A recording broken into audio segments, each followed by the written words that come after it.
Ya, Assalamualaikum warahmatullahi wabarakatuh. Saya akan menjelaskan materi pertama. Selanjutnya, Mbak. Yang pertama, dinamika kependudukan Indonesia. Selanjutnya, Mbak. Selanjutnya.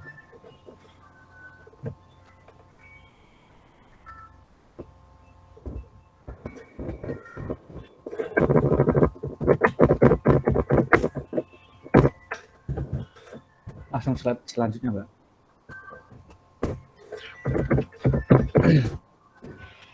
Yang pertama adalah pengertian dinamika kependudukan Indonesia. Dinamika penduduk berasal dari dua kata. Menurut Kamus Besar Bahasa Indonesia, dinamika adalah dalam atau tenaga yang menggerakkan semangat. Sedangkan penduduk adalah orang atau masyarakat yang mendiami suatu tempat. Dari dua uraian di atas dapat disebutkan bahwa dinamika penduduk Indonesia adalah suatu pergerakan dan pertumbuhan orang-orang yang mempengaruhi berbagai macam hal yang terjadi di suatu wilayah dan terjadi dari waktu ke waktu. Wilayah Indonesia dalam pertumbuhannya termasuk ke dalam kategori pertumbuhan cepat, sehingga dapat menyebabkan kepadatan penduduk. Namun, ada pula beberapa wilayah di Indonesia yang pertumbuhan penduduknya lambat, sehingga menyebabkan kekurangan penduduk di suatu tempat. Yang kedua adalah ruang lingkup dinamika kependudukan di Indonesia. Yang pertama, dinamika kependudukan di Indonesia dipengaruhi oleh beberapa faktor. Yang pertama adalah kelahiran atau natalitas. Faktor kelahiran dapat mempengaruhi dinamika penduduk karena jumlah penduduk menjadi bertambah. Dapat mengategorikan angka kelahiran dilihat dari 1.000 penduduk per tahun. Angka kelahiran dibedakan menjadi 3, yaitu angka kelahiran tinggi, sedang, dan rendah. Faktor yang dapat mempengaruhi kelahiran antara lain yaitu melakukan pernikahan di usia muda, adanya program KB, usia pernikahan yang ditunda karena urusan karir. Yang selanjutnya adalah kematian atau moralitas. Faktor kematian dapat mempengaruhi dinamika kependudukan karena jumlah penduduk dapat berkurang.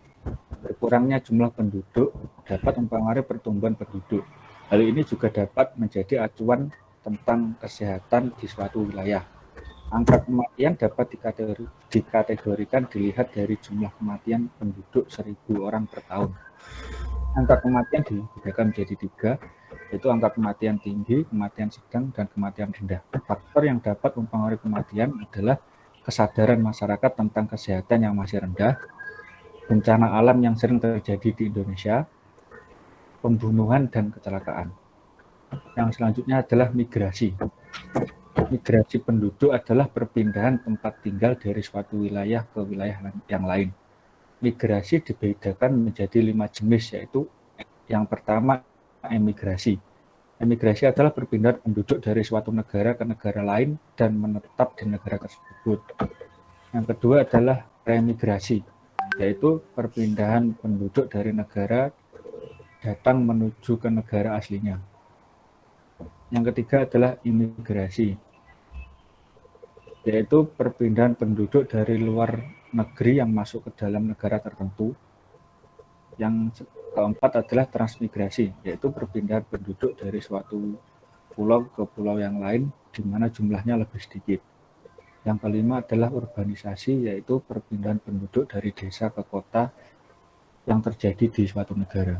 Faktor yang dapat mempengaruhi migrasi yaitu yang pertama lowongan pekerjaan yang semakin sulit, kedua adanya tekanan dalam masyarakat, dan sulit beradaptasi. Selanjutnya adalah masalah dinamika kependudukan di Indonesia. Beberapa masalah dalam dinamika kependudukan di Indonesia. Slide selanjutnya, Mbak. Yaitu masalah kuantitatif.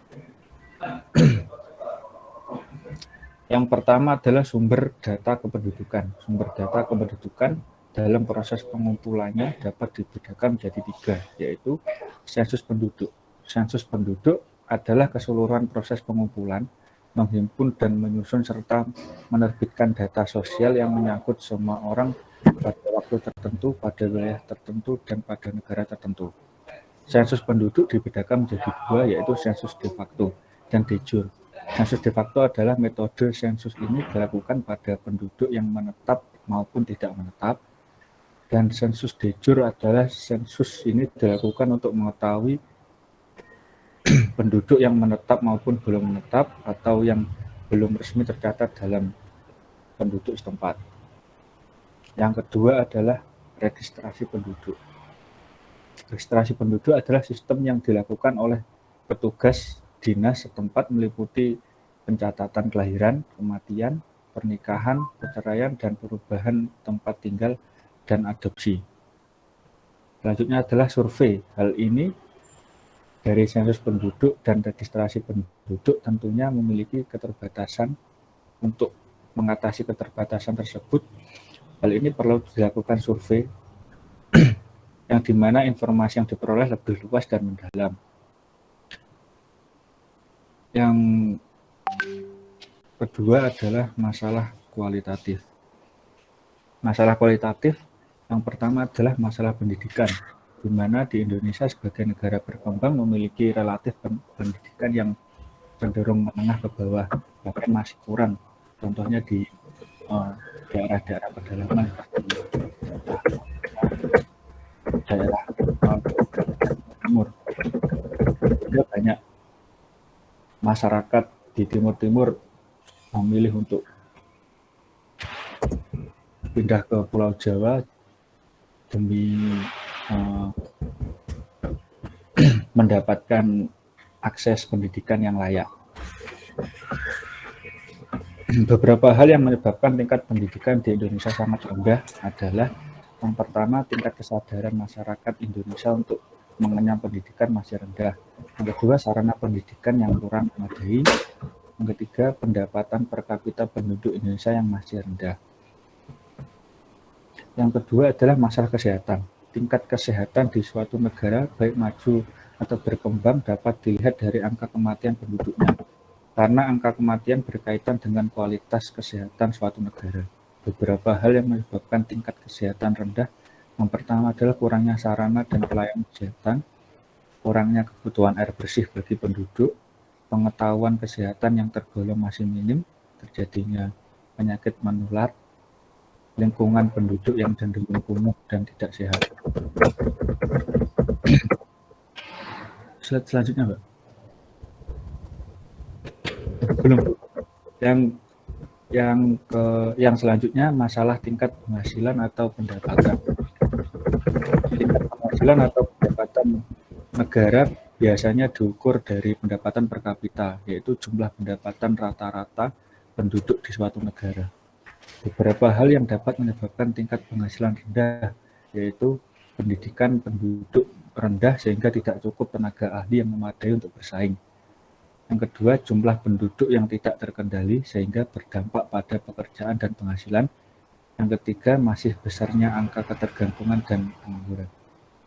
Untuk selanjutnya akan dijelaskan oleh rekan saya.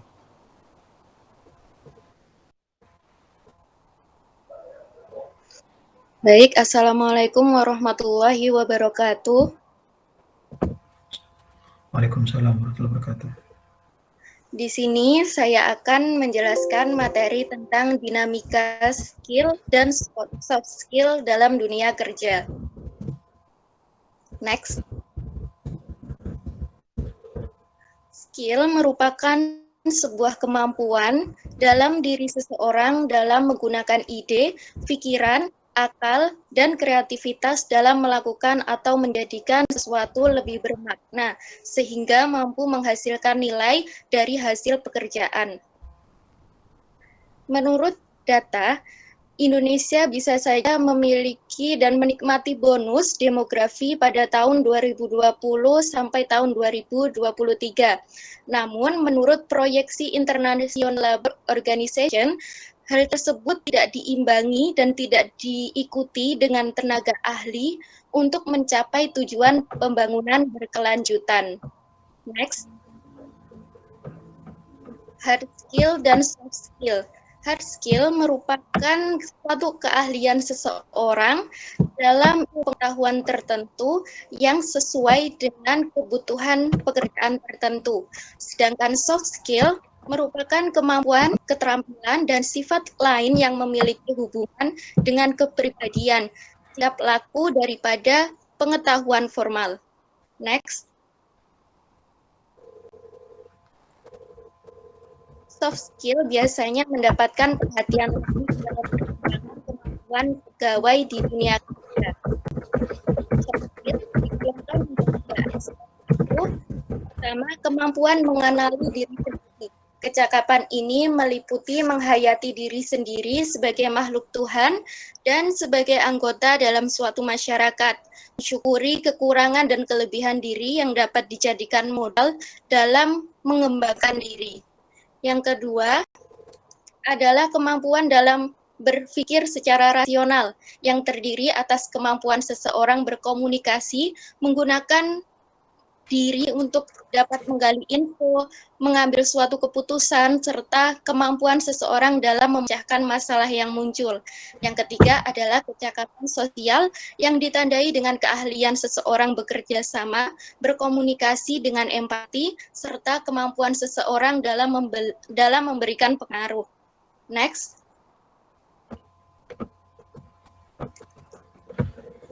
Setiap profesinya memiliki kebutuhan skill yang berbeda-beda disesuaikan pada kecakapan yang dibutuhkan dalam suatu profesi tertentu.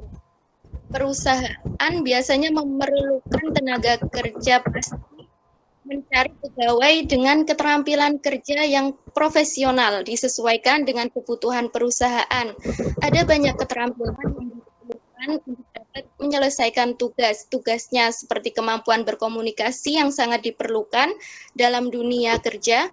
Keterampilan yang rendah pada diri seseorang tentu akan mempersulit orang tersebut mendapatkan ide bahkan pekerjaan.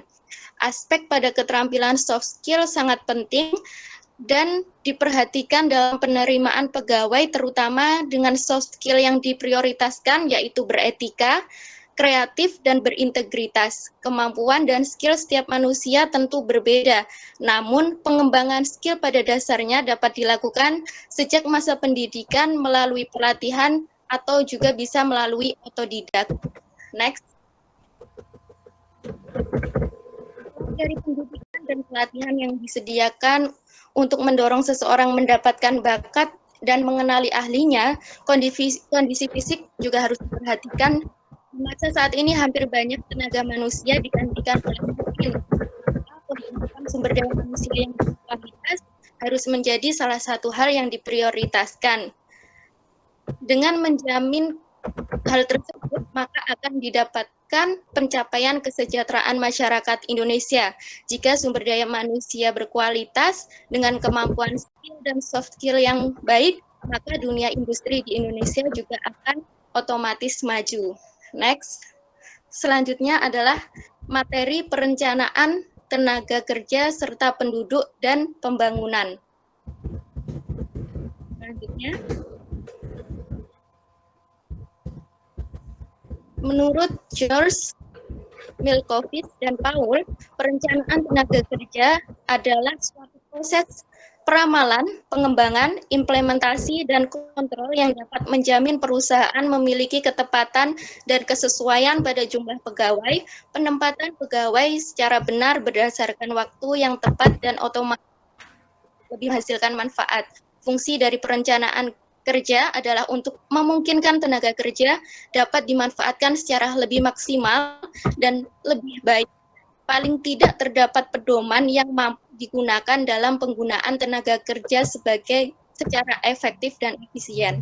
Next. Langkah-langkah yang perlu dilakukan dalam perencanaan tenaga kerja adalah pengadaan inventarisasi tenaga kerja sebagai berikut. Yang pertama, perhatian minat tenaga kerja, pengetahuan, pendidikan, dan kemampuan dari masing-masing tenaga kerja, bakat pada diri tenaga kerja, lama dinas tenaga kerja, jumlah tenaga kerja, dan kualifikasi masing-masing tenaga kerja. Next.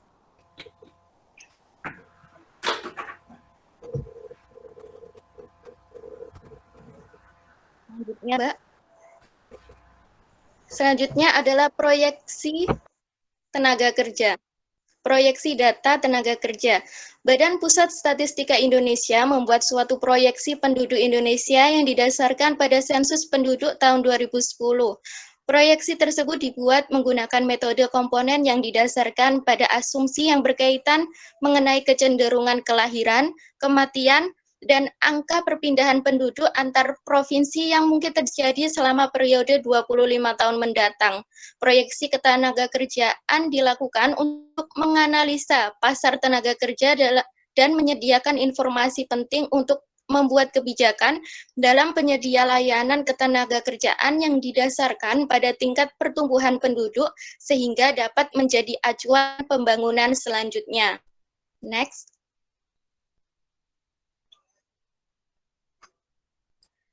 Diharapkan ketenaga kerjaan di Indonesia dapat terus berkembang karena memperoleh manfaat dari peningkatan penduduk di usia produktif.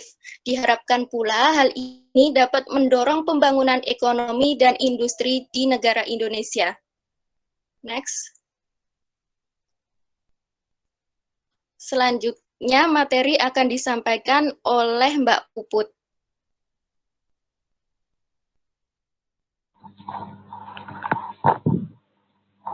Bismillahirrahmanirrahim. Baik, saya akan menjelaskan tentang materi tentang permintaan kerja dan penawaran kerja. Next. Permintaan kerja dipengaruhi oleh permintaan awal suatu muatan produksi, sehingga perusahaan akan memperbanyak kekuatan pekerjaan kepada produksinya jika permintaan akan muatan produksinya bertambah.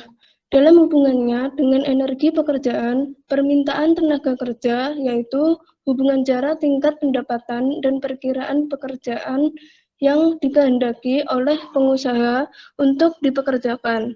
Jadi, imbauan tenaga pekerjaan didefinisikan seperti perkiraan tenaga pekerjaan yang dipekerjakan seorang pengusaha pada setiap kesempatan tingkat pendapatan bagian dalam jangka waktu terbatas. Untuk menjaga tenaga kerja yang digunakan perusahaan, maka perusahaan harus menuntun permintaan masyarakat atas bawaan yang diproduksi agar stabil atau mungkin merayap. Dalam menuntun kestabilan permintaan akan permintaan barang produksi, perusahaan bisa dilakukan pakai penerapan ekspor, sehingga perusahaan harus mempunyai kemampuan bersaing baik kepada pasaran dalam negeri maupun luar negeri. Dengan demikian, diharapkan permintaan perusahaan terhadap kekuatan pekerjaan bisa dipertahankan pula. Next.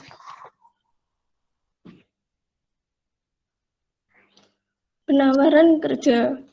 Penawaran kerja yaitu jumlah tenaga kerja yang bisa disediakan oleh pemilik tenaga kerja pada setiap kemungkinan pendapatan dalam jangka waktu tertentu. Dalam teori klasik sumber daya manusia atau tenaga kerja menjadikan pribadi yang bebas mengambil keputusan untuk bekerja atau tidak, bahkan tenaga kerja juga bebas kepada penetapan jumlah jam kerja yang diinginkannya. Baik, materi selanjutnya akan disampaikan oleh Mbak Aryani. Baik, di sini saya akan menyampaikan materi terkait pengangguran. Nah, dari pengangguran ini ada beberapa pembahasan. Yang pertama yaitu pengertian, kemudian jenis-jenis pengangguran, lalu penyebab pengangguran, akibat, serta cara mengatasinya.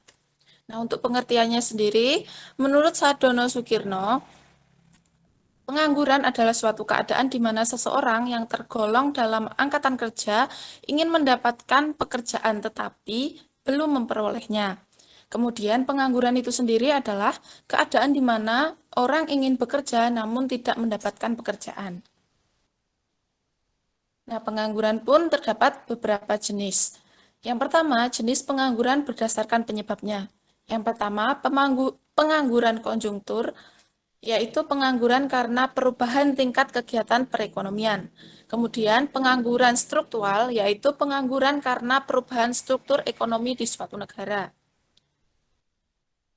Kemudian pengangguran friksional, yaitu pengangguran yang terjadi karena adanya kesenjangan. Selanjutnya, pengangguran musiman, yaitu pengangguran yang terjadi secara berkala. Setelah itu, terdapat pengangguran teknologi. Pengangguran teknologi itu terjadi karena adanya kemajuan mekanisme. Kemudian pengangguran voluntary, yaitu pengangguran karena kemauannya sendiri. Berdasarkan sifatnya, pengangguran dibagi menjadi 3, yaitu pengangguran terbuka merupakan angkatan kerja yang benar-benar tidak mempunyai pekerjaan. Kemudian pengangguran setengah menganggur atau merupakan angkatan kerja yang bekerja di awal jam kerja normal, di bawah jam kerja normal. Kemudian pengangguran terselubung merupakan angkatan kerja yang bekerja tidak optimal. Berdasarkan penyebabnya, pengangguran dibagi menjadi 6, yaitu 1. Jumlah angkatan kerja tidak sebanding dengan jumlah lapangan pekerjaan. Kemudian ketidakseimbangan permintaan dan penawaran tenaga kerja pada suatu tingkat upaya tertentu. Kemudian ketidaksesuaian antar hasil yang dicapai atau pendidikan dengan lapangan pekerjaan. Antara pendidikan dengan lapangan pekerjaan. Selanjutnya, ketidakseimbangan kebutuhan jumlah dan jenis tenaga terdidik dan penyedia tenaga terdidik. Ketidakseimbangan penyedia dan pemanfaatan tenaga kerja antar daerah atau kualitas SDM masih rendah. Selanjutnya, perusahaan yang menutup usaha akibat krisis ekonomi atau keamanan kurang kondusif. Kemudian, peraturan yang menghambat investasi. Nah, dari akibat pengangguran tersebut terdapat yang pertama, produktivitas dan pendapatan masyarakat menurun. Kemudian menimbulkan ketidakstabilan sosial dan politik di suatu negara. Yang selanjutnya menimbulkan berbagai masalah sosial. Pengangguran juga berdampak terhadap pembangunan. Nah, yang pertama, pendapatan nasional dan pendapatan per kapita rendah, penerimaan negara dari pajak penghasilan menurun, dampak psikologis, serta meningkatkan biaya. Nah, terdapat beberapa cara mengatasi pengangguran. Yang pertama, memperluas dan membuka lapangan pekerjaan di berbagai daerah. Kemudian, mengadakan bimbingan maupun pelatihan tenaga kerja terhadap masyarakat setempat. Nah, selanjutnya, menambah keterampilan melalui BLK ataupun BUMDes. Kemudian meningkatkan pendidikan serta pemberdayaan produktivitas masyarakat. Nah, dalam usaha-usahanya dapat dilakukan beberapa pihak. Yang pertama, pihak pemerintah, pihak swasta, dan individu. Nah, dari pihak pemerintah sendiri dapat mendirikan BLK, meningkatkan mutu sekolah kejuruan, menciptakan kondisi yang kondusif bagi penanaman modal, transmigrasi, dan KB. Dari pihak swasta, bekerja sama dengan sekolah maupun kampus UTK magang perusahaan. Kemudian dari pihak individu sendiri, membekali diri dengan keterampilan dan ilmu yang disyaratkan perusahaan, baik terkait bahasa maupun lainnya, yang kemudian menanamkan jiwa wirausaha. Nah, di Indonesia sendiri, tingkat pengangguran menurut Badan Pusat Statistika 5 November 2021, tingkat pengangguran di Indonesia dalam 3 tahun itu mengalami penurunan, yang dimana pada tahun 2020 tinggi hampir 10 juta, kemudian mengalami penurunan 2021 dan penurunan tipis di tahun 2021. Baik, sekian presentasi dari kelompok kami. Jika ada pertanyaan dari teman-teman, monggo silakan ditanyakan.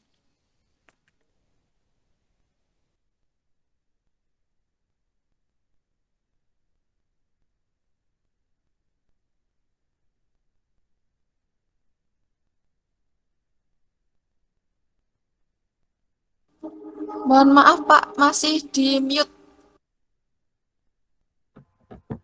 Gimana, Pak? Saya ambil alih. Kalau Baik Pak, teman-teman, silakan. ya, silakan yang mau bertanya silakan masuk dalam kolom kolom kolom komentar. Pada mahasiswa, saya baca makalahnya itu teoretiknya terlalu tinggi, dalam artian terlalu banyak pembahasan secara detail terkait dengan teori-teorinya, terkait dengan pengertian-pengertiannya. Yang Pak Hendra butuhkan itu adalah di sini ini berkaitan dengan bukan teori tapi permasalahan. Jadi yang pertama itu teman-teman mahasiswa, dinamika penduduknya itu tidak perlu seperti itu. Kalau itu nanti masuk kepada kajian demografi. Nanti kalau udah kajian demografi jauh nanti itu kelahiran dan sebagainya. Simpel-simpel saja sudah. Jadi yang pertama itu adalah dinamika penduduk itu apa? Oke, 1 paragraf cukup itu. Atau 2 paragraf cukup lah. Kemudian bagaimana terkait dengan dinamika penduduk Indonesia. Jadi demografinya itu bagaimana. Jadi misalnya kita bahas tentang ambil spesifik satu ya. Misalnya tentang pertambahan penduduk Indonesia. Itu faktornya apa? Nah, jadi faktornya apa? Kemudian setelah itu nanti ada penjelasan lagi tentang penumpukan jumlah penduduk Indonesia. Jadi jumlah penduduk Indonesia itu terkonsentrasi di Jawa. Nah, itu jadi memang kita berbicara benar-benar dinamika betulan. Tapi kalau saya kayak Pak Hendra baca, kurang bagus itu. Terlalu ke pengertian-pengertian. Sehingga sense-nya itu tidak terlihat.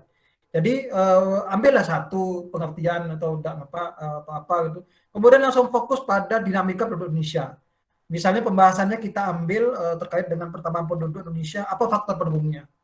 Mengapa sih jumlah penduduk Indonesia tidak selalu pertambahannya itu sangat-sangat signifikan dan lain sebagainya? Oh, faktor budaya. Faktor budaya itu banyak anak, banyak rezeki. Nah, itu kan bisa dibahas.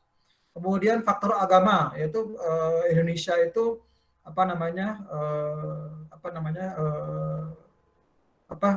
melegalkan.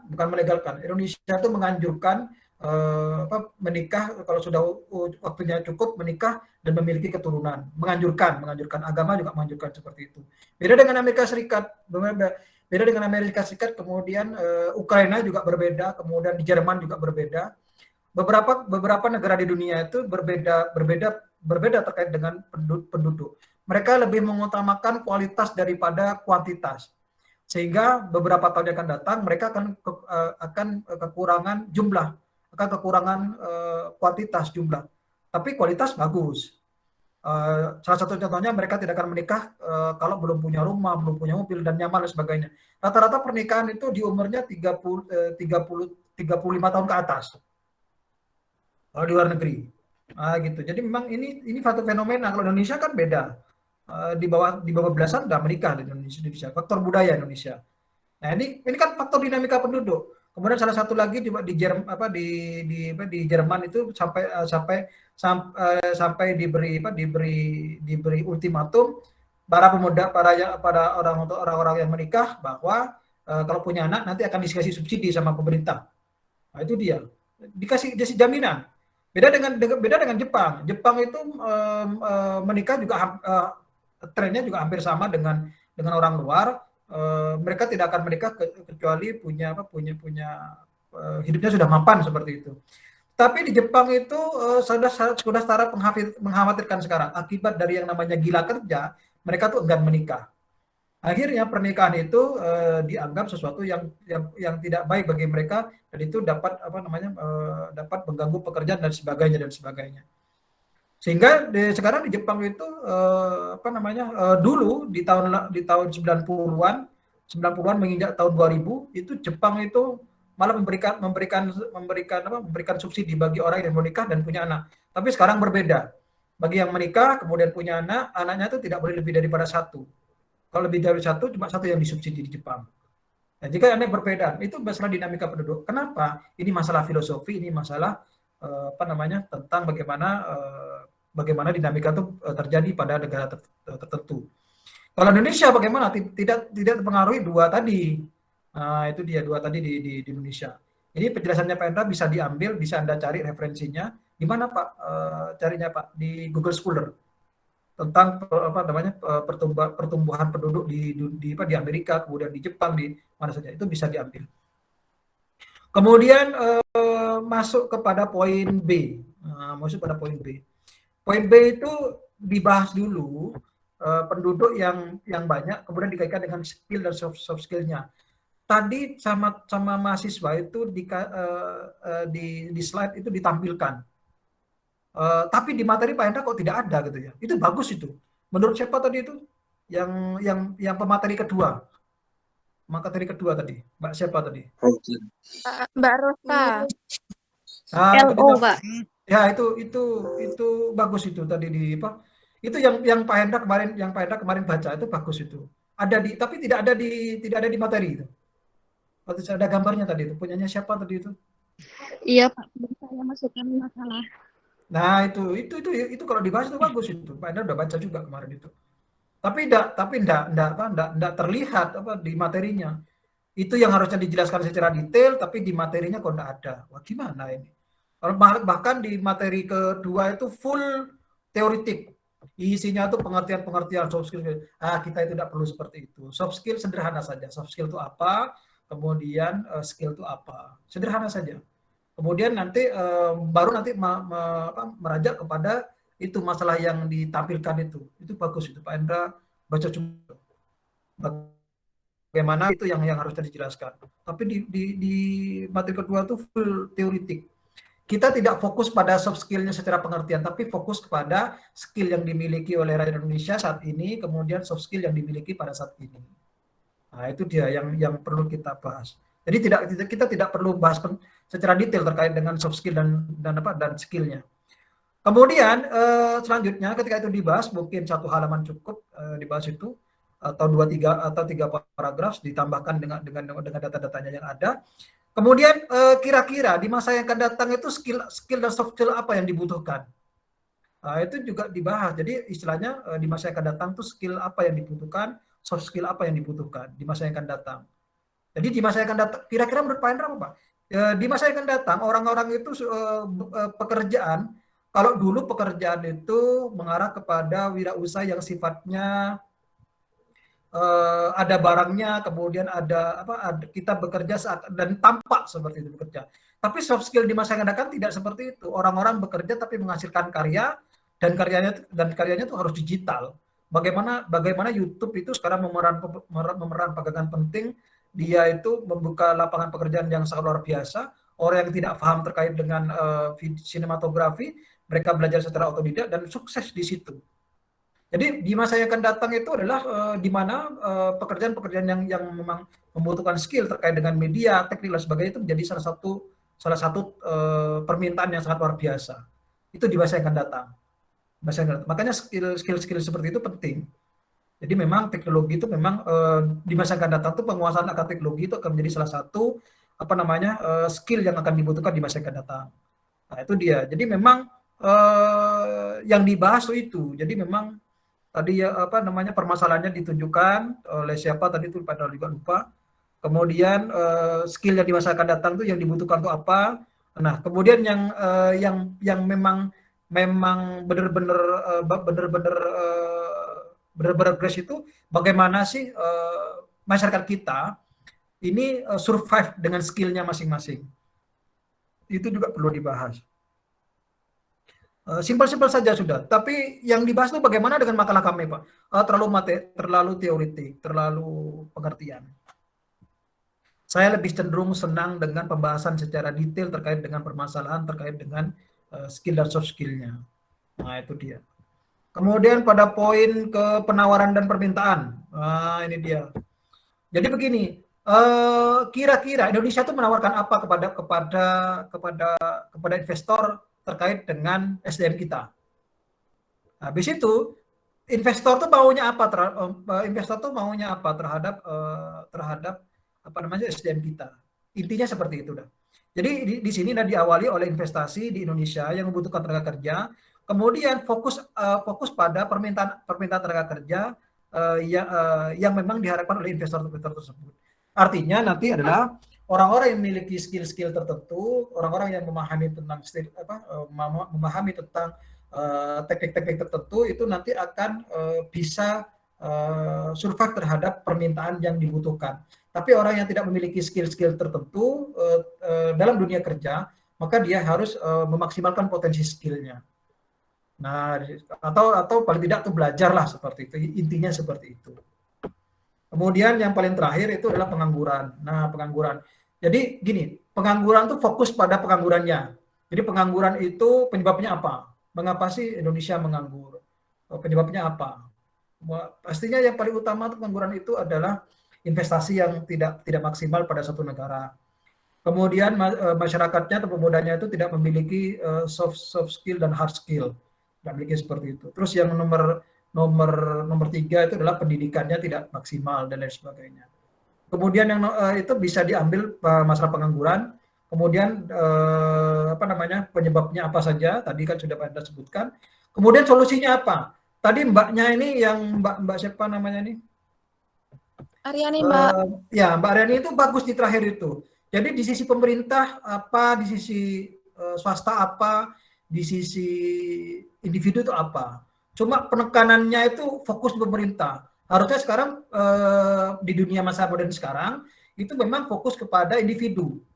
Karena apa? Ya, individu itu sekarang dituntut orang harus survive loh. Kalau ngomong pemerintah saja, oke, kita sudah punya pendidikan, kemudian stakeholder seperti pihak swasta tadi itu sudah tidak maksimal mereka, karena memang kalau kita harapkan ya tidak begitu banyak juga, karena memang mereka fokusnya itu menghasilkan uang dari hasil usahanya. Nah, itu kan pihak swasta dan sebagainya. Dia lebih cenderung buat apa lah ikut seperti ini. Lebih baik saya ada seperti ini, saya ngambil tenaga kerja yang sudah terlatih, terdidik, kemudian saya pekerjakan, saya bayar, sudah selesai. Ngapain harus seperti ini? Harus ikut-ikut harus ikut istilahnya program-program seperti itu. Tapi memang ada lembaga-lembaga khusus yang memang di luar pemerintah yang memang ikut apa katanya Mbak Aryani tadi ikut, tapi tidak banyak. Contohnya Indonesia apa Pak? Misalnya PB Jarum. Itu kontroversi itu. Kok bisa Pak? Ya, bulu tangkis itu penyokong dana terbesarnya itulah PB Jarum. Dan PB Jarum itu adalah perusahaan rokok terbesar salah satu produsen rokok besar di Indonesia.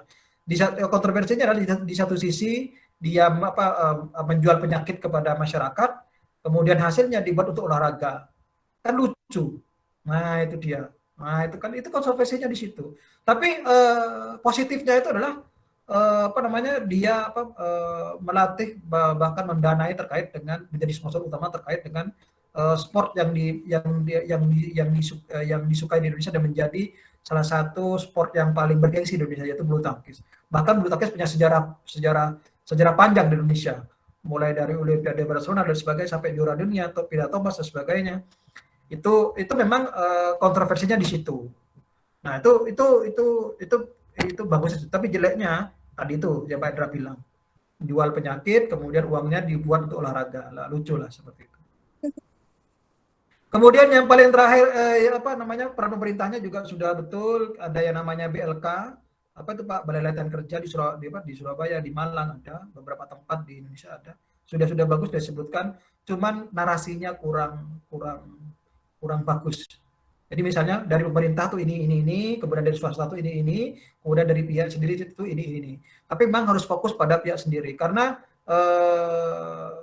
memang motivasi sendiri itu memang menjadi salah satu faktor utama agar motivasi dari pemerintah, kemudian dari swasta itu bisa sinkron seperti itu. Nah, itu yang memang. Tapi secara penjelasan itu sudah bagus. Pemerintahnya ada, kemudian swastanya ada, kemudian mandirinya juga ada. Secara garis besar sudah bagus. Cuman tinggal dipoles saja biar jadi materi yang bagus. Oke, silakan kelompok selanjutnya. Bagus makalahnya, bagus. Tapi terlalu teoritik sehingga nanti permasalahan utama terkait dengan skill dan soft skill ini nampak di akhir-akhir. Di awal-awalnya cuma fokus pada teoritiknya saja. Sudah bagus. Cuma nambahin dikit-dikit saja. Silakan. Baik, Pak. Terima kasih, Pak. Ya, sama-sama. Oke, bisa dilanjut kelompok lain ya. Ya, silakan.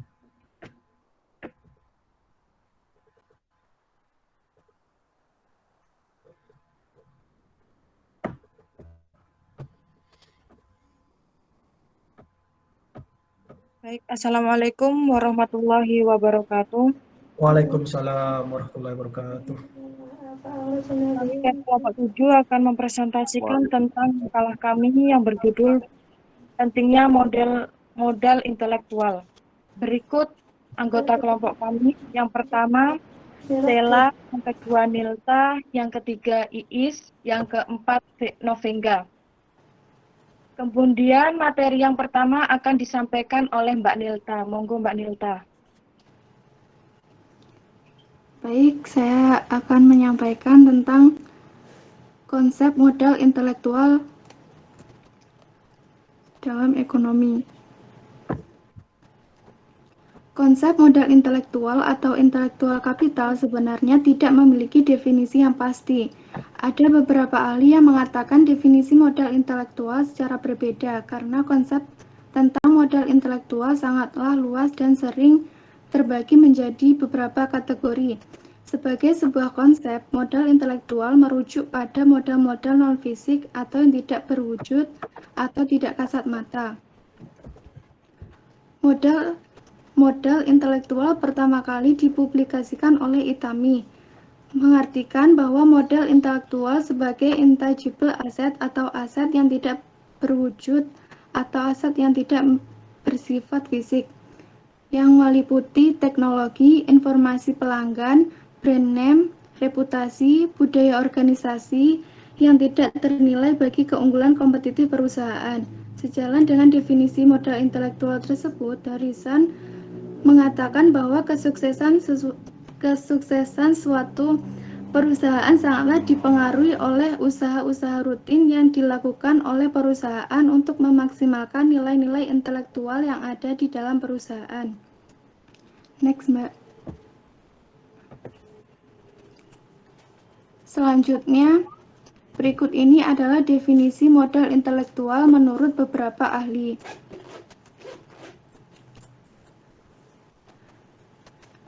Yang pertama ada William, berpendapat bahwa modal intelektual merupakan suatu informasi dan ilmu pengetahuan yang dapat digunakan dalam pekerjaan untuk menciptakan nilai. Kemudian menurut Bontis, modal intelektual mencakup semua pengetahuan karyawan, organisasi, dan kemampuan mereka untuk menciptakan nilai tambah dan menyebabkan keunggulan kompetitif berkelanjutan. Dan menurut Sangkakala, mendefinisikan intelektual kapital sebagai hasil dari proses transformasi pengetahuan atau pengetahuan itu sendiri yang ditransformasikan dalam aset yang bernilai bagi perusahaan. Next.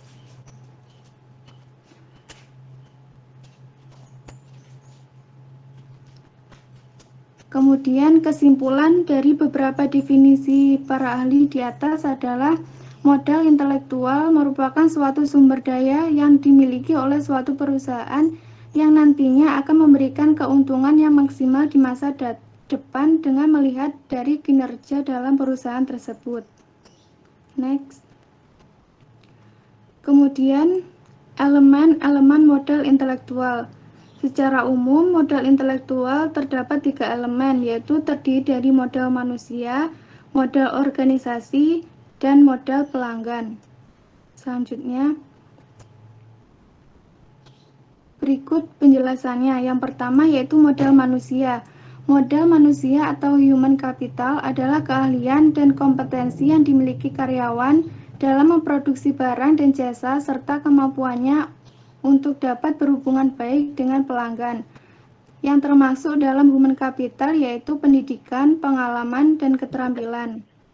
Selanjutnya, modal organisasi, yaitu infrastruktur yang dimiliki oleh suatu perusahaan dalam memenuhi kebutuhan pasar, yang termasuk dalam struktural capital, yaitu sistem teknologi, sistem operasional perusahaan, paten, merek dagang, dan kursus pelatihan. Selanjutnya, Model pelanggan adalah orang-orang yang berhubungan dengan perusahaan yang menerima pelayanan yang diberikan oleh perusahaan tersebut. Customer capital membahas mengenai hubungan perusahaan dengan pihak di luar perusahaan seperti pemerintah, pasar, pemasok, dan pelanggan, serta bagaimana loyalitas pelanggan terhadap perusahaan. Next. Kemudian karakteristik dari model intelektual yaitu ada 3. Yang pertama, non-rivalrous, artinya sumber daya tersebut dapat digunakan secara berkelanjutan oleh berbagai macam pemakai di dalam lokasi yang berbeda dan pada saat yang bersamaan. Yang kedua, increasing return, artinya mampu menghasilkan peningkatan keuntungan. Dan yang ketiga, non-additive, artinya nilai yang tercipta bisa terus-menerus meningkat tanpa mengurangi unsur pokok dari sumber daya tersebut. Next.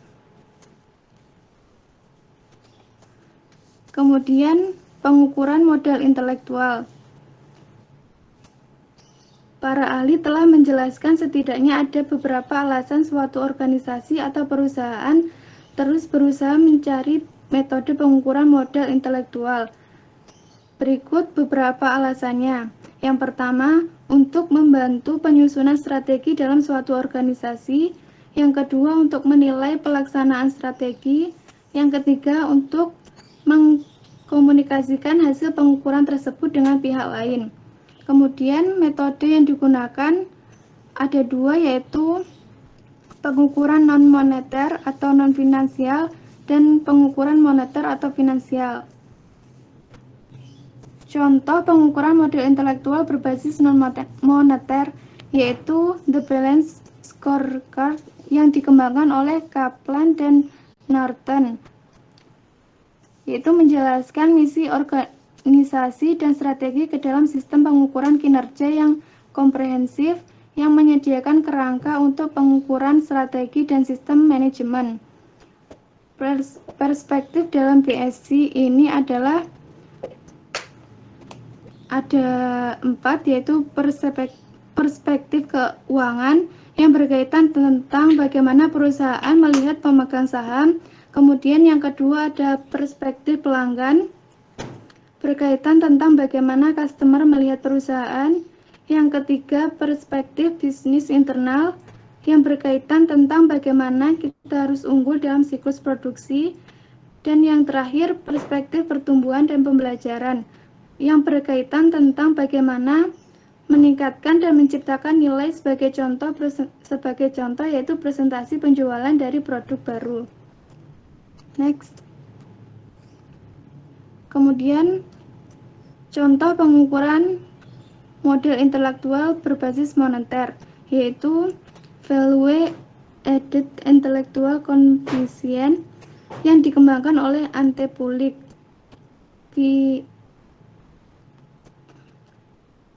Model moneter ini merupakan instrumen untuk mengukur kinerja modal intelektual atau intellectual capital dalam perusahaan.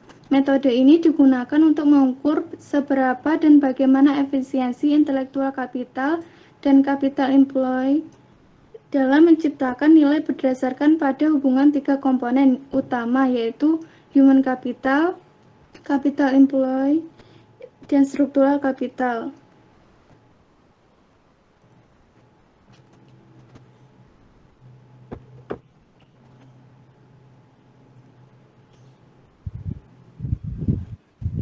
Selanjutnya akan dijelaskan oleh teman saya. Silakan.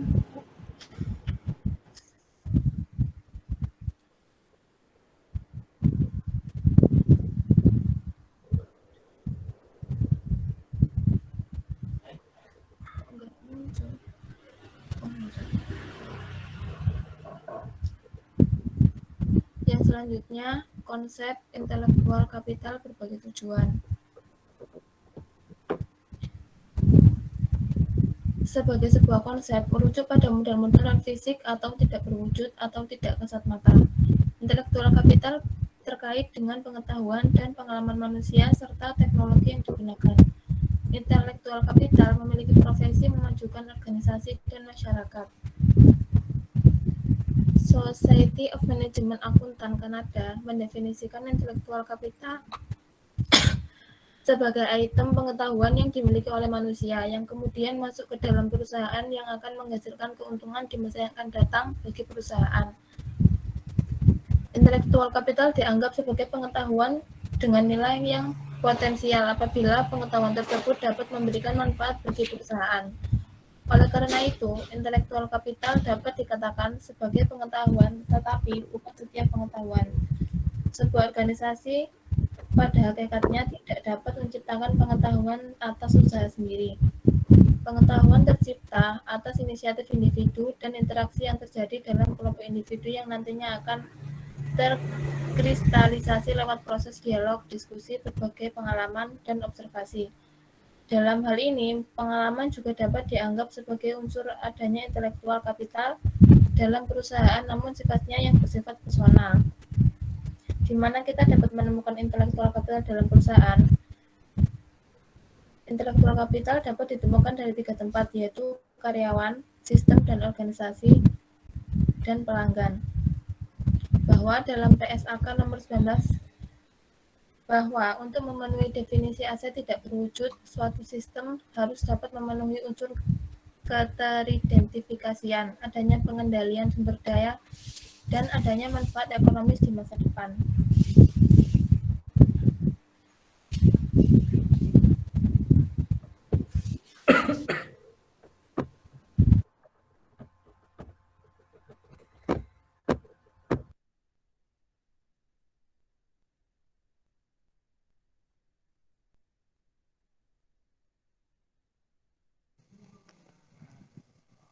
Ya, baik. Assalamualaikum warahmatullahi wabarakatuh.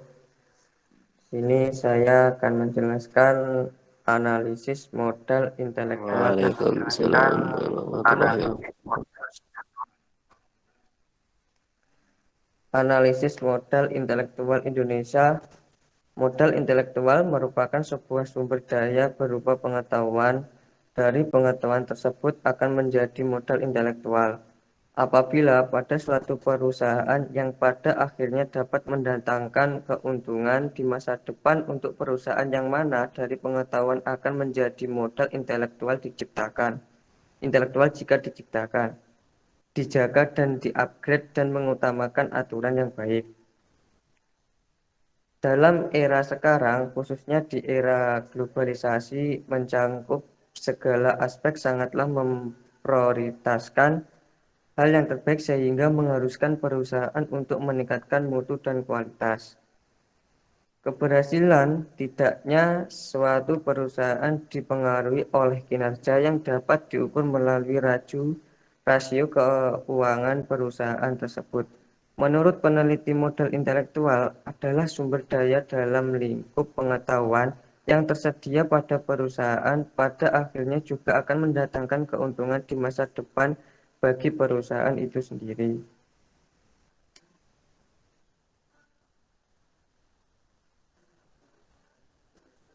Dan beberapa ilmuwan lainnya membagi modal intelektual menjadi beberapa taksonomi menurut pendapat dari Lev Edison. Pertama, human capital merupakan sumber intelektual dan improvement akan tetapi komponen yang sulit untuk diukur. Human capital sendiri merupakan cerminan kemampuan yang telah dimiliki oleh orang-orang di dalam suatu perusahaan yang bersangkutan. Yang kedua, struktur kapital, yaitu sebuah kemampuan organisasi atau perusahaan untuk memenuhi suatu proses, rutinitas perusahaan serta strukturnya dalam mendukung karyawan serta menghasilkan kinerja intelektual yang sangat optimal dan kinerja bisnis dalam lingkup keseluruhan. Yang ketiga, relationship capital, sebuah kemampuan perusahaan dalam menjaga hubungan yang baik dengan internal maupun dengan pihak eksternal, sebagai contoh terhadap konsumen, pegawai, pemerintah, dan pihak lainnya.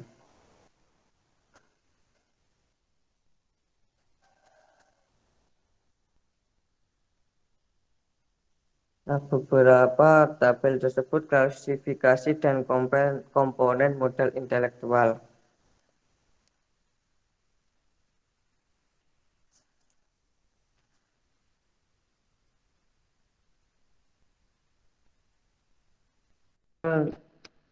Ada 8. Yang pertama jumlah karyawan, level pendidikan, kualifikasi karyawan, pengetahuan karyawan, kompetensi karyawan. Keenam, pendidikan dan pelatih. Ketujuh, jenis pelatihan terkait. 8, turnover karyawan.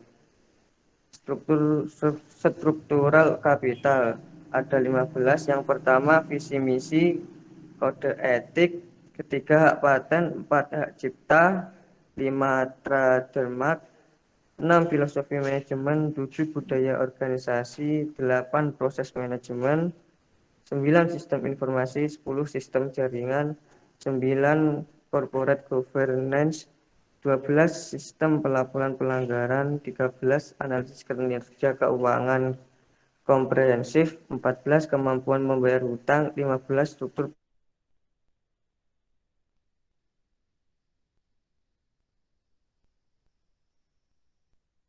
distribusi. Keenam, kolaborasi bisnis. 7, perjanjian lisensi. 8, kontrak-kontrak yang menguntungkan. 9, perjanjian franchise. 10, penghargaan. 11, sertifikasi. 12, strategi pemasaran. 13, pangsa pasar.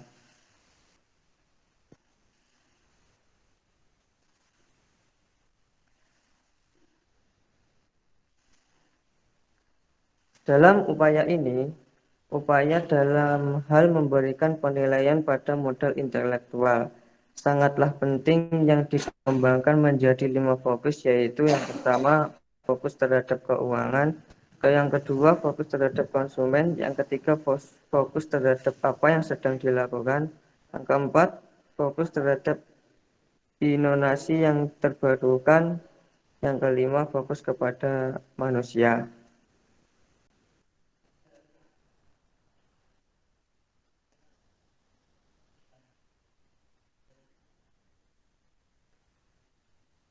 Sebagai contoh kasus pengungkapan modal intelektual, perbandingan antara Universitas Indonesia dan Malaysia dideskripsikan ke dalam bagan.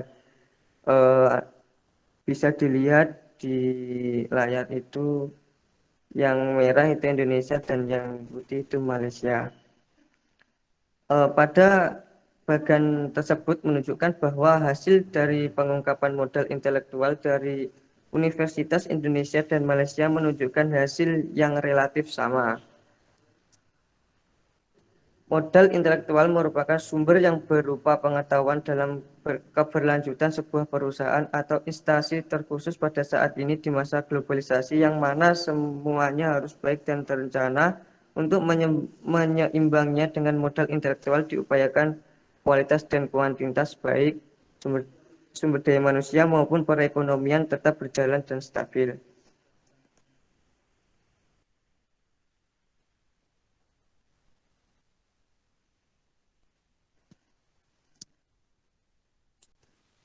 Baik, di sini saya akan menjelaskan tentang peranan modal intelektual dalam perekonomian suatu negara.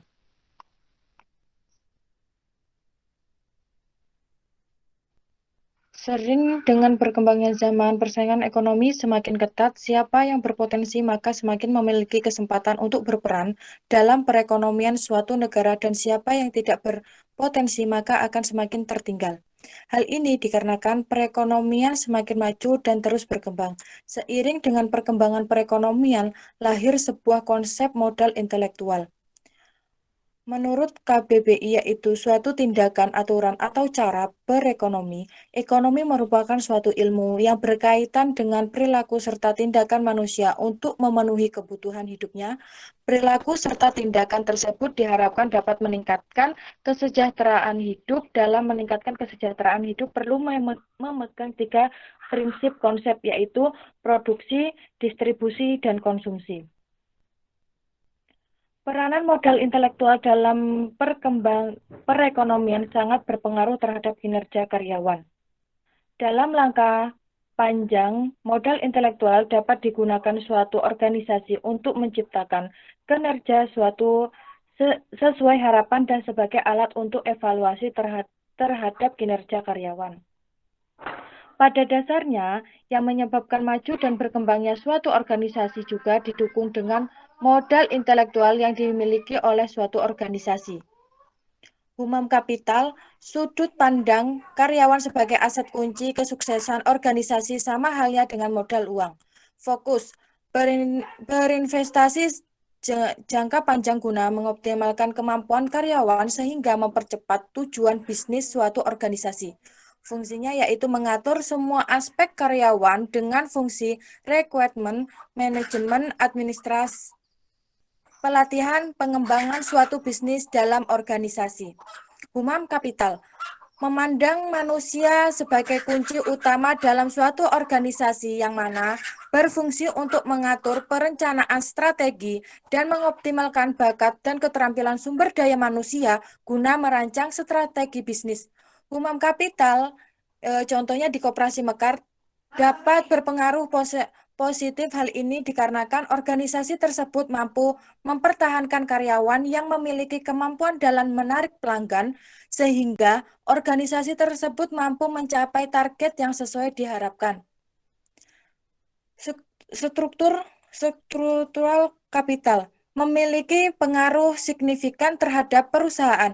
Hal ini dikarenakan Koperasi Mekar menggunakan salah satu sumber daya yang dimilikinya, prosedur yang dimiliki oleh organisasi Mekar sangat kuat, sehingga kinerja yang dihasilkan memaksimalkan dan sesuai dengan target yang diharapkan. Fiskal kapital memiliki pengaruh negatif terhadap resiko keuangan. Semakin tinggi kemampuan fiskal kapital yang dimiliki oleh responden, maka semakin rendah resiko keuangan. Sedangkan pada resiko yang semakin rendah resiko keuangan. Sedangkan pada resiko yang kedua, yaitu semakin tinggi kemampuan keputusan pendanaan yang dimiliki responden, maka semakin tinggi pula resiko keuangannya. Apabila modal intelektual berjalan dengan seimbang dan segala kekurangan dapat diisi dengan kelebihannya, maka organisasi akan mencapai target yang sesuai diharapkan. Nantinya modal intelektual akan bermanfaat dan membantu perekonomian suatu negara.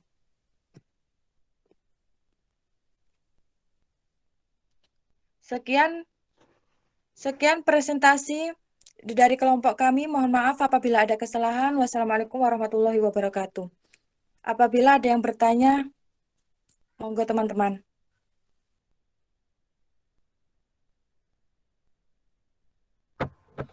Oke, dari awal sampai terakhir itu yang dibahas tuh intelektual kapital. Tahu nggak intelektual kapital itu apa?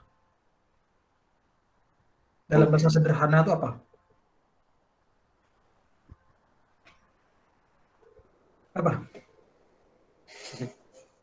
Dari pengertiannya kan sudah banyak dan sebagainya. Tadi sudah disebutkan macam-macam ABCD dan sebagainya. Kira-kira apa yang intelektual kapital itu? Soalnya pembahasannya dari awal, dari poin A, kemudian poin B, poin C sampai poin D itu sama. Intelektual kapital. Tapi kita tidak tahu intelektual itu kapital itu wujudnya apa. Nah, kalau di poin pertama, kalau dibahas tentang pengertian, oke, Pak Edra setuju. Intelektual kapital itu tadi sudah tidak ada pengertian pasti dan sebagainya. Kemudian kalau kita ngambil satu pengertian, di situ adalah perangkat yang tidak nyata yang memang dimiliki oleh perusahaan dan lain sebagainya, aset yang dimiliki oleh perusahaan. Oke. Kemudian kalau sudah masuk arahnya ke sana, kita ambil satu contoh kita ambil satu pengertian yang memang bisa kita dalami dengan baik apa itu intelektual kapital, sehingga kita membahasnya itu detail. Kalau itu berkaitan dengan kalau yang dibahas di sini adalah fokusnya kepada perusahaan, maka yang perlu kita pelajari itu adalah bagaimana perusahaan itu di manajemen. Nah, ada yang harusnya pada poin kedua itu dijelaskan terkait dengan beberapa intelektual kapital yang beberapa perusahaan-perusahaan memiliki intelektual kapital terbesar di dunia. Misalnya itu Facebook, misalnya lagi Twitter, misalnya lagi Gojek, misalnya lagi GrabCar dan sebagainya. Itu salah satu perusahaan-perusahaan yang memang valuasinya kemudian pendapatannya benar-benar berubah, bahkan memberikan ciri khas pada perekonomian suatu negara. Nah, jadi kita bisa ambil satu, pertama Facebook, pendapatannya sudah tahu dan sebagainya, sejarahnya sudah tahu dan sebagainya. Dan intelektual kapitalnya Facebook itu apa? Satu, berisi orang-orang yang luar biasa, yang pemikirannya yang tangguh, yang lain sebagainya. Jadi untuk poin kedua itu kan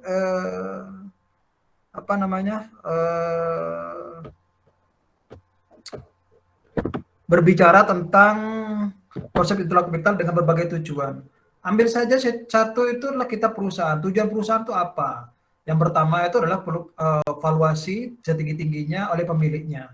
Tapi nanti tujuan selanjutnya secara tidak sadar itu nanti kalau dia berada dalam satu negara, maka semakin besar perusahaannya, maka negara itu pasti diuntungkan. Biasanya tujuan pertama intelektual kapital itu adalah mendapatkan untung yang sebesar-besarnya. Makanya ada manajemen di situ. Tadi sudah bagaimana merekrutmen pekerja, terus bagaimana keahliannya dan sebagainya. Jadi itu yang pertama. Untuk yang kedua itu konsep intelektual kapital dengan berbagai macam tujuan itu bisa nanti pembahasannya dimulai dari beberapa perusahaan yang sudah punya valuasi besar. Misalnya Facebook. Berapa sahamnya Facebook, berapa pendapatannya dan sebagainya. Kemudian masuk di situ, mengapa sih Facebook menjadi salah satu perusahaan terbesar? Apa alasannya? Ternyata dia memiliki intelektual kapital yang paling besar, ditinjau dari berbagai masa manajemennya, bagaimana manajemen Facebook, bagaimana manajemen pegawainya, di mana sebagian besar kita ambil satu kesimpulan bahwa orang-orang yang bekerja di Facebook itu adalah orang-orang yang memiliki visi, memiliki misi yang memang benar-benar terwujud dalam jangka waktu beberapa tahun yang akan datang. Jadi bukan visi instan, tapi beberapa terwujud beberapa tahun yang akan datang. Dulu Facebook hanya sebagai perkembangannya, Facebook tuh hanya sebagai tentang biodata kita yang bisa kita share kepada orang-orang.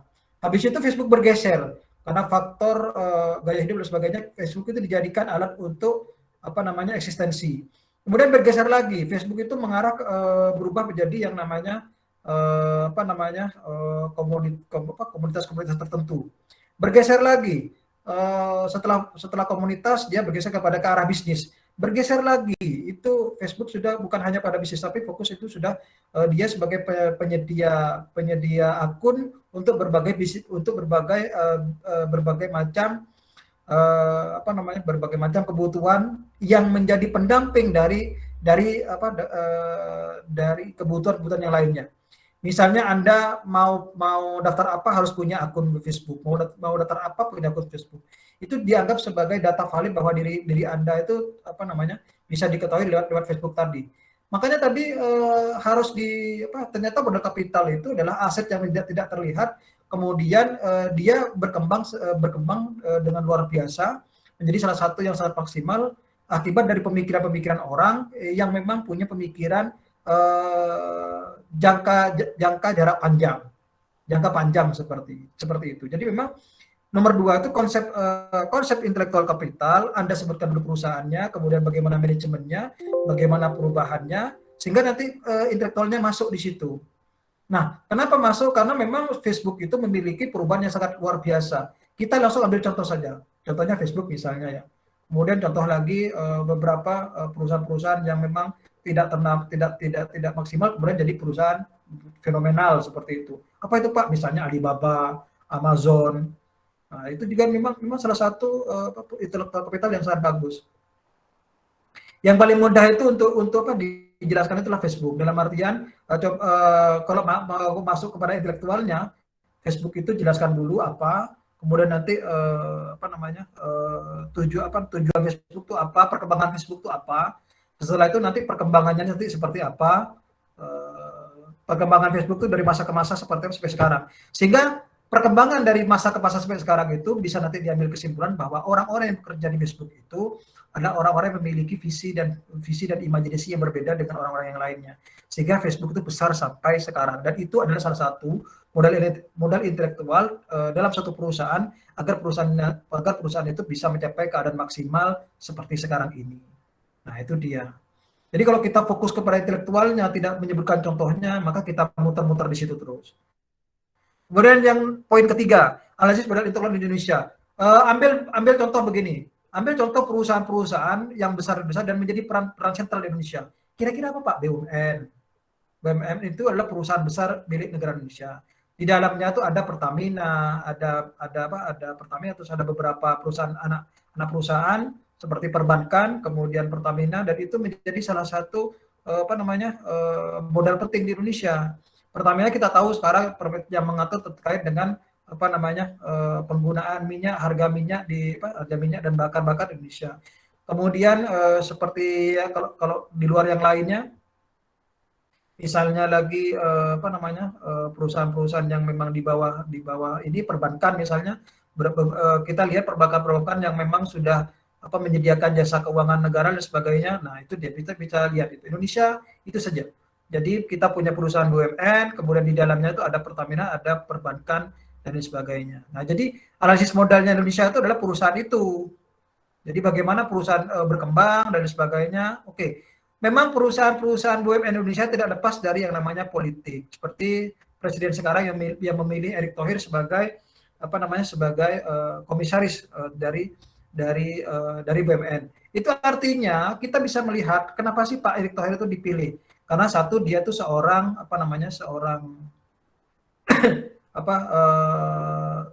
seorang profesional, pernah beli AC Milan, punya track record yang bagus dan sebagainya, dan itu dianggap bisa mengolah perusahaan BUMN di Indonesia sehingga nanti hasilnya BUMN-nya itu bagus.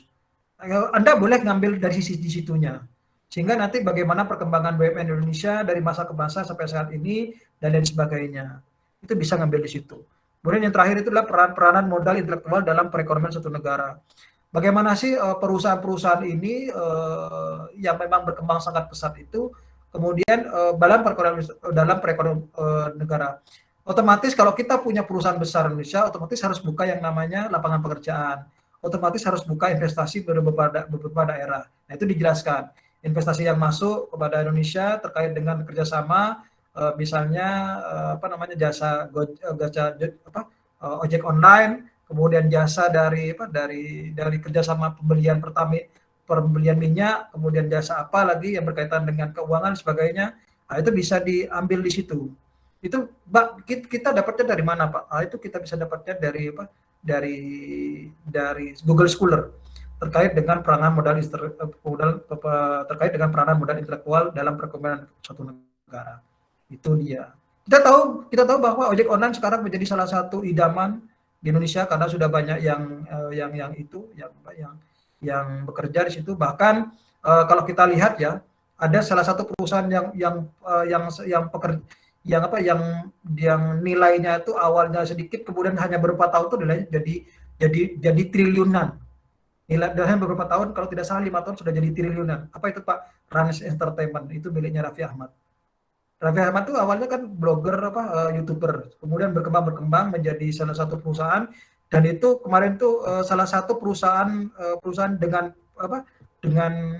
peningkatan tertinggi valuasinya.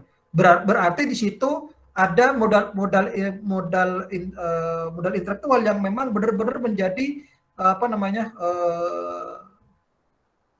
pakem khusus, menjadi menjadi peran khusus, sehingga Rans Entertainment itu menjadi salah satu perusahaan perusahaan yang akan besar di beberapa tahun yang akan datang.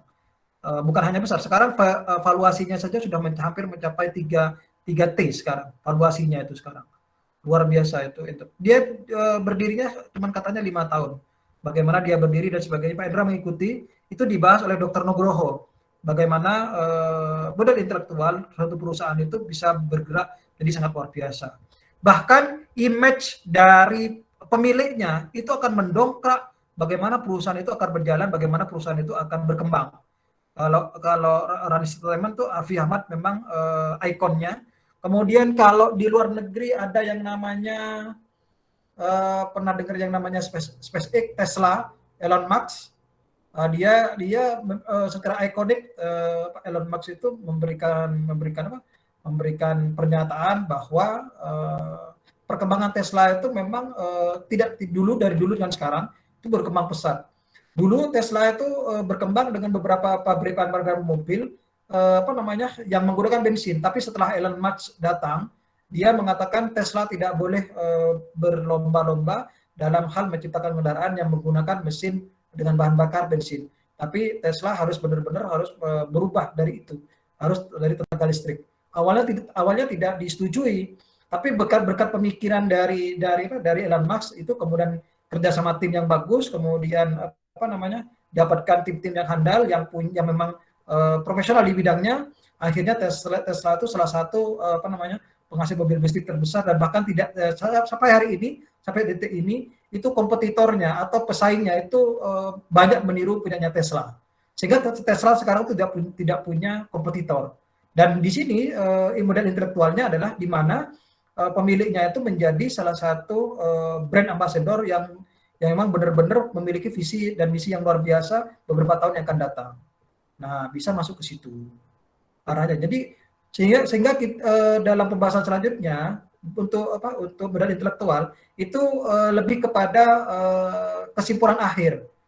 Hingga untuk poin B, poin C, poin D itu tidak secara detail membahas tentang pengertian dari modal intelektual. Langsung aja poinnya.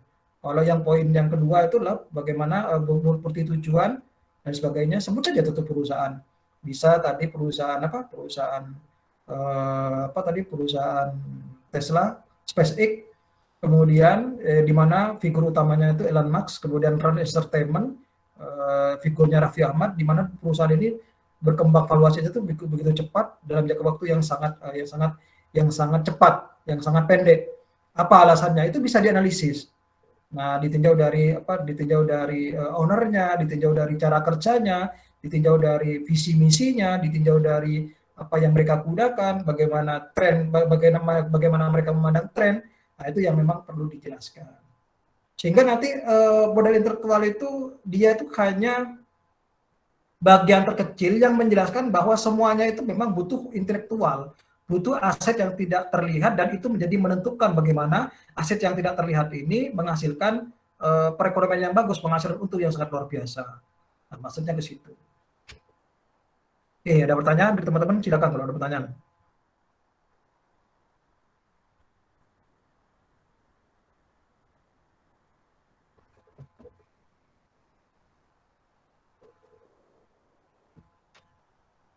Sudah jelas ya untuk kelompok 7 ya?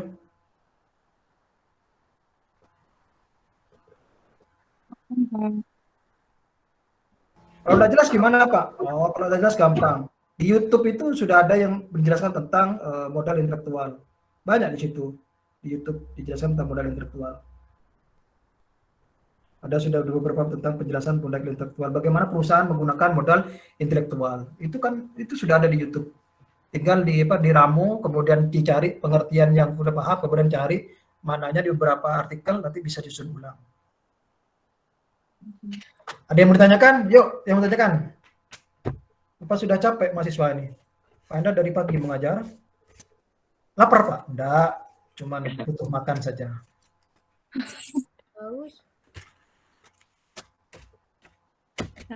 Dari pagi. Ya sudah, kalau tidak ada pertanyaan, silakan absen. Cukup sekian dari Pak Hendra. Selamat siang. Assalamualaikum warahmatullahi wabarakatuh. Selamat siang. Waalaikumsalam warahmatullahi wabarakatuh. Semangat rasanya. Waalaikumsalam warahmatullahi wabarakatuh. Budalnya kampus rek.